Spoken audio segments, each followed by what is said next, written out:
Yeah. Oh, 3. Six calories now. Yeah. Oh, I haven't had a tic-tac in years, man. very good. Ça roule? Ça tourne?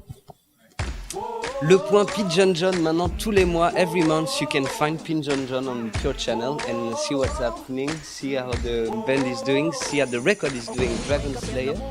We just saw each other, 1 month ago, something like that. What happened till that? The record touring a lot? Yeah, we went back home and did a couple shows and relaxed. And now we're back in France and doing shows in France and Germany.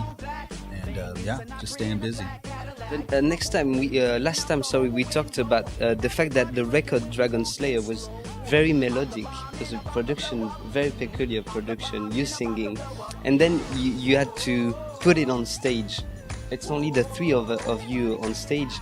Now I'm gonna ask you the question, how did you work so you can fully, you on the drums, play all the program set of the rhythmics, and you on the bass and other stuff you're playing? How did you work on that project? Well, when I heard the album, I did the best I could to match what I was hearing on the album, you know, as far as the grooves and the sounds. You know, for some songs I'll take a shirt and I'll put it over the snare drum so I can get the sound that, you know, sounds that it is on the album. And then for a lot of the other stuff, I've sequenced it in the SPDS so that I can, you know, play those samples. And then the rest is done via tracks. So I have a click in my in-ear monitors, and I'm playing along with those recordings. Yeah, you're doing an amazing job. Thank you very much. And you too, you had to manage the. We talked about Hervé Salters that did a lot of keyboards on the record. You also manage Hervé. It's kind of a magic sensation. It looks he's here, but it's not. What do? You send a spot. In fact. Well, I think a lot of Hervé's work and the way that he produced a lot of the tracks made the bass parts and the keyboard parts that I had to play just simple already, because he had it all organized the way that I would play it if I were to be making it up myself. So it felt like there was already a connection with the music, so it was great. Today we are in Marsatac, a festival in Marseille. What changed since we saw each other in Plage de Rock for you? I mean, because I was surprised when I saw you. It was a rock star show, for real. You know, very played live. And did it change? What did you prepare for tonight? Did you change some things in the set? We added some new songs, some older songs from my older records, and we're grooving with those. A song called Money Back Guarantee that we haven't done in France before. And I think we've been touring together since April, so I think the longer we tour, I think we're gelling a lot more and getting into the show naturally. So I think we're just doing it. We're just growing and gelling and having fun and doing new songs too.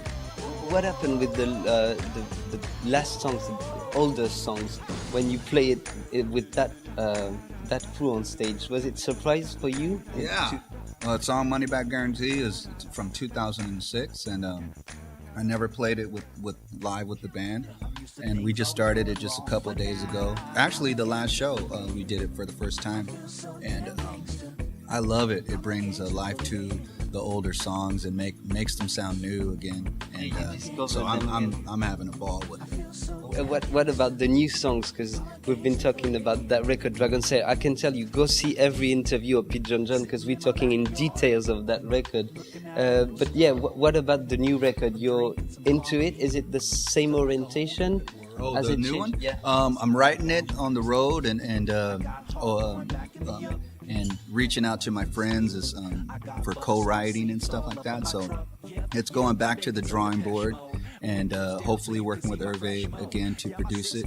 And all this touring, man, really in France, I mean, since I've been barely writing the new record, is affecting the new music. So I'm really excited.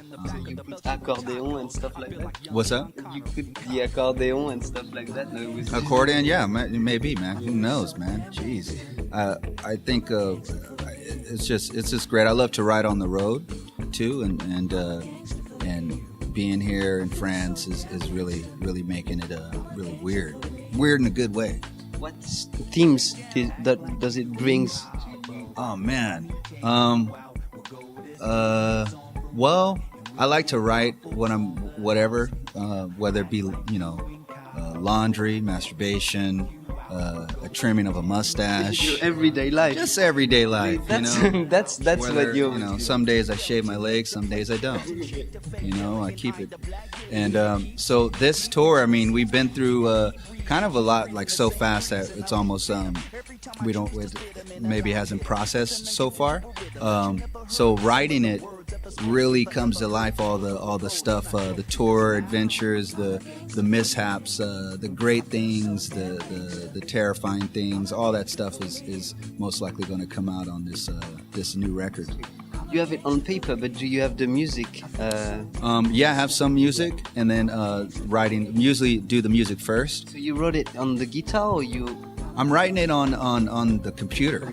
Yeah, I'm writing it on the computer and using virtual instruments and keeping it on the road. The last record I wrote on this little beat machine, the QY100, which is pretty much a miniature keyboard with like fake guitars, fake bass, and just write it on there. So I'm working on the Mac, doing the same thing, just writing it on. If we have a drive of 6 hours, then I just try to write some songs and stuff. And but it's fun. I like it portable and small, almost like writing a song on a beat machine and then taking it to Hervé, and then we replay it with real musicians, bass players and guitar players and keys and drums and stuff. Do you get to listen to new stuff and start playing them? It's pretty top secret right now. He's making sure that it doesn't get out too much because... Even the single Up to Come, Shaving My Legs, you didn't... We haven't heard Shaving My Legs yet. I'll be in the van and I sit behind him and I'll try to peek over his shoulder and watch the sequencing going on, and I'll try to just watch the mixer and the sounds moving to try and get an idea for what it sounds like. What do you know the name of the next record? Would it be Pigeon John is traveling through France and Europe? No. You did on the previous record? No, I think it's going to be called Encino Man. And it just popped in my head just like Dragon Slayer, and it's the story of a married. It's not really interesting, especially to the younger generation and stuff. They're on freaking, I don't know what they're up to anymore. But I think it's going to be a fun little story, like a picture of it's going to be hilarious, but the kind of hilarious where you're hoping that the character is going to do some right, but he ends up doing the worst thing possible over and over again, to the point where you fucking hate him. You almost want to smack him, but then he kind of washes gold at the end.